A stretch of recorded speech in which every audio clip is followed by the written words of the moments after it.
Bonjour, je suis contente de vous retrouver aujourd'hui.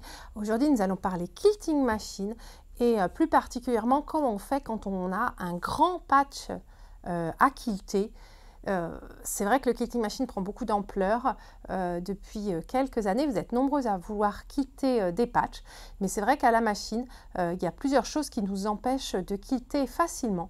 Donc du coup, je vais vous donner des trucs, des conseils, des outils qui peuvent vous aider à quilter des très grands patchs.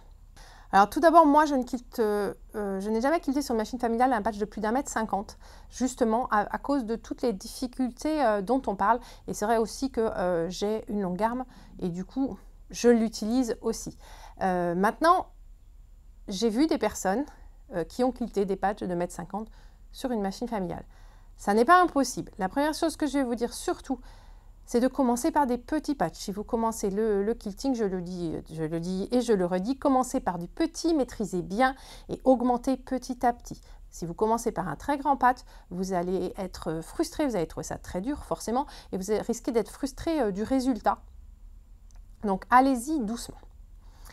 Alors, pourquoi est-ce que c'est compliqué de quilter un grand patch ?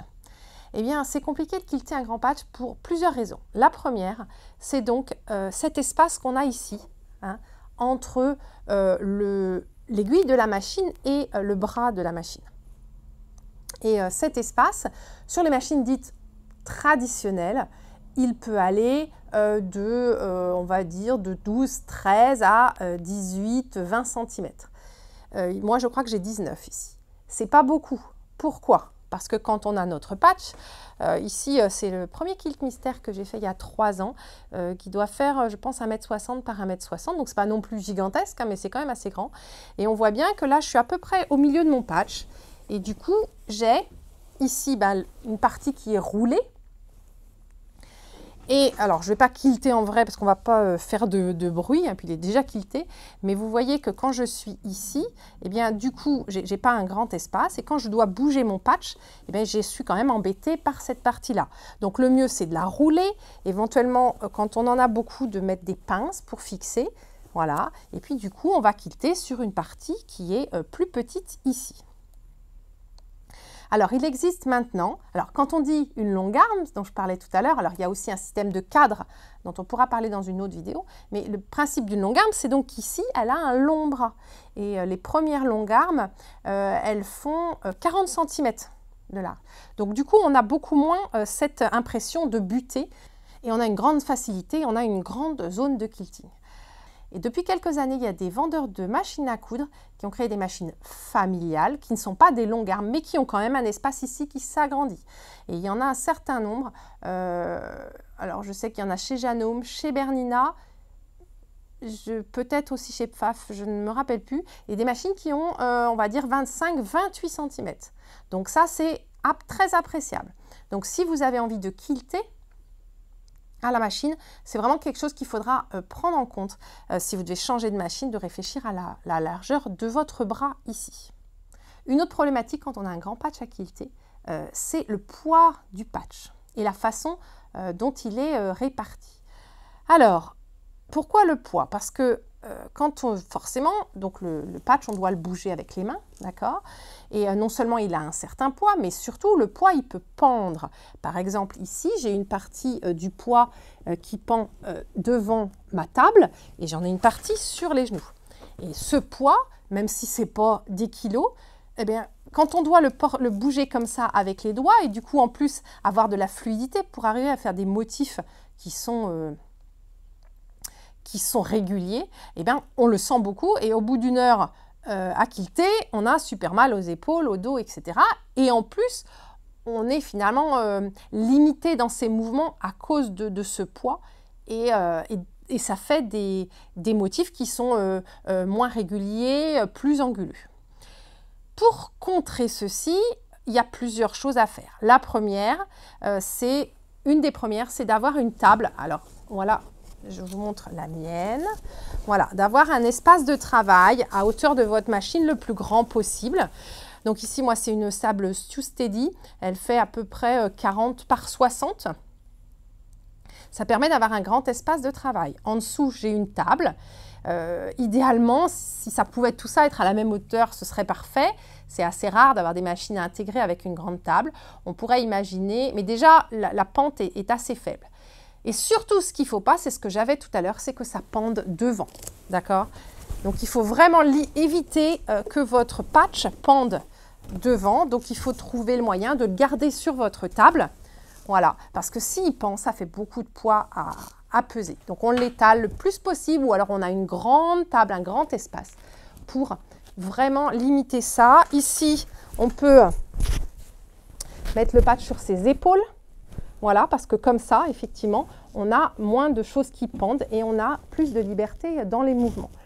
Tout ça, ce sont des stratégies qu'il faut développer et qu'il faut construire au fur et à mesure justement que vous quiltez avec des patchs plus grands et que vous allez finalement construire et adapter à votre machine, votre table, votre patch et votre façon de travailler. Mais en tout cas, c'est là-dessus qu'il faut réfléchir. Piste aussi importante, vous avez vu que sur ma table, j'ai un tapis vert et en fait, ce tapis apporte une bien meilleure glisse que ma table en elle-même. Quand je fais le test comme ça, hop, je glisse comme ça et quand je glisse, la glisse n'est pas du tout la même. Donc, avoir une bonne glisse, eh bien, ça aide aussi, du coup, ça simplifie aussi le travail de quilting. Hop! Donc, on a parlé de la machine, on a parlé de la table. Et maintenant, je vais vous présenter un nouvel outil qui a été imaginé par Siousteedy, qui produit aussi les tables, qui produit les pieds et les règles à quilter. Et cet outil va nous permettre d'enlever beaucoup cette notion de poids. Et hop, voici donc ce système que je vais vous montrer, qui est un système de suspension. C'est-à-dire que votre patch va être suspendu par des tiges, comme celle-ci. Et du coup, il ne va pas peser puisque ce sont les tiges qui vont porter le poids ou en tout cas la majeure partie du poids. Alors, ce système a été imaginé par Siousteedy. Donc, Siousteedy, c'est la marque qui fait les tables en plexi que je vous ai présenté tout à l'heure, le tapis, et qui fait aussi les règles à quilter. Donc, ils s'y connaissent très bien et c'est vrai qu'ils ont imaginé ce système qui va vraiment alléger, et au sens propre vraiment, le travail de quilting. Donc, ce système de suspension, il est vendu soit par 2, soit par 4. Et donc, on a ici une tige, on va dire, voilà, qui est une tige, donc il y a du métal à l'intérieur. C'est très raide, parce qu'il faut que ça puisse supporter le poids du patch, hein, donc c'est très raide. C'est monté sur on va dire un système d'accroche, voilà, qui va permettre de le clipser sur la table. Surtout pas, ne le clipsez surtout pas sur la table la table en plexi que je vous ai montré tout à l'heure. Il faut vraiment le fixer sur la table avec des pieds, celle qui tient vraiment par terre. Sinon, vous allez abîmer votre... Enfin, d'abord, vous n'aurez pas assez de place et puis vous allez abîmer votre table de plexi. Donc, grâce à ce système, on va finalement le mettre la table et puis après, on resserre pour bien fixer. En haut, on a une pince. Voilà. Et donc, ça va permettre, comme vous pouvez voir ici sur les autres que j'ai déjà posées, de fixer le tout. Alors, on va mettre la dernière ici. Voilà. Donc, ici, je l'accroche et je visse pour bien serrer. Voilà, pour pas que ça bouge. Voilà. Et puis ici, donc, j'ai mes pinces. Qui sont, voilà, il y a beaucoup de souplesse, hein, ça bouge ici en haut. Et on peut aussi, voilà, bouger ça qui n'a pas de souplesse, mais en tout cas qui a beaucoup de mouvements possibles. Ici, on a des petits rouleaux qui vont, en fait, qu'on va mettre en dessous. Et ça va permettre d'avoir une vraie prise. Voilà, et quand la pince, hop, voilà, on met la pince finalement autour du rouleau qui est entouré par le patch. Voilà.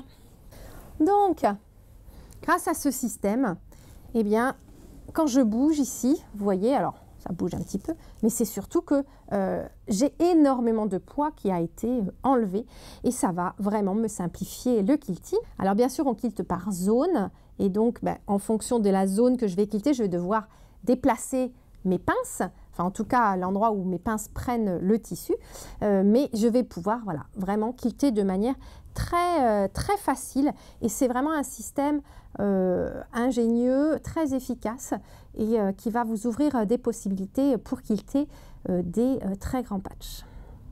Alors bien sûr, comme à chaque fois qu'on va quilter des grands patchs comme cela, on va travailler par zone, c'est-à-dire qu'ici, bien, vous voyez, voilà, je vais quilter cette zone-là. Voilà, je peux aller peut-être, voilà, à peu près jusque là, quilter là comme ceci. Voilà, donc on quilte une zone et puis ensuite, eh bien, on déplace le patch, on roule ou on déroule.